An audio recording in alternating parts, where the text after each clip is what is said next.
Patron de la police provinciale de la ville de Kinshasa, le général Silvano Kasongo, à travers message direct à la population, à mettre en garde Moutounion sur Oyazali Komi Pesa, loisir Yakotam Goussaba information à l'Okuta, et à la réseaux sociaux, et à la médias traditionnels, na sujet ya enlèvement, topé trafic ya organes humains, na destination ya Libanda ya Mboka. Selon général Silvano Kasongo, et ezali nango ba rumeur jusque là na sujet yango ya trafic ya organes et loko mokote ezali signalé kino lelo.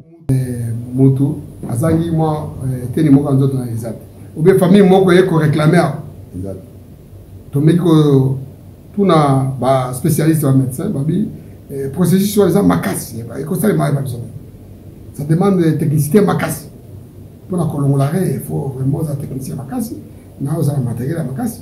Sinon ce colongo il faut conserver en. Conserver ni wana si ya conservation tout ça non. Ah na ba hôpital na biso na institution moko o ezali na capacité wana te. Parce que institution médicale na capacité wana c'est comme moto rozango wapi. Pour valise wana pour conserver rein ou bien cœur parce qu'il faut les vivants. Il faut des ceux qui confient et puis combattre l'amour. OK nango par rapport au beach. Je crois que ça barrière des amis. Botique barrière. Nous avons profité pour ça qui nous a calme. Bon ça connaît la police. C'est le problème des alliés, la police. Donc il s'appelle bateau ba fausse humain, bateau balengi bilobela, jusqu'à mon téléphone ngai boye oh non ba ko ngana madada mene. Ba ngima lever na madada mene, ba ngasa sabo. Ba kamwe bela lokuta.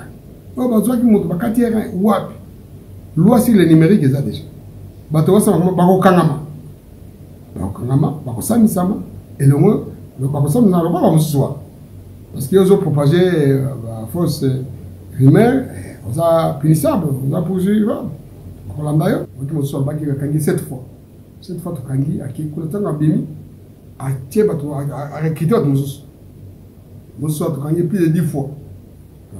On a repris de justice à l'ébélé, alors nous avons baissé ma bonne côté, nous avons continué au Kanama. Tu éradiquer dans la macaboya. Na pigito ba teke auto kanginde suka non bazali musu bazala na banani toza ba indice toza ba dossier bi bango tozo landela bango kala mingi te to kala musu bon mona bango pe to ko lembate bango de ko babiso justice ya ko condamner bango ba subir vraiment malo yo za suma kamante muto akei et pas na parquet la PCA non liberté provisoire non à cause de la coûte à la juge naturel ba condamner à la décision judiciaire akei. Ceux qui veulent, ceux qui ont perpétuité, ceux qui sont condamnés à mort, condamnés à mort. Et vous avez dit, quand il y a beaucoup de gens qui ont été petite instruction claire, de façon que vous devez obtenir la moussou. C'est un problème, parce que la population, la population est souffrée,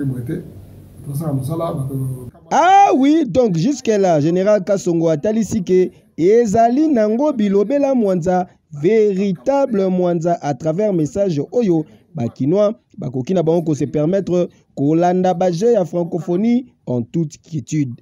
Hey, Keyo!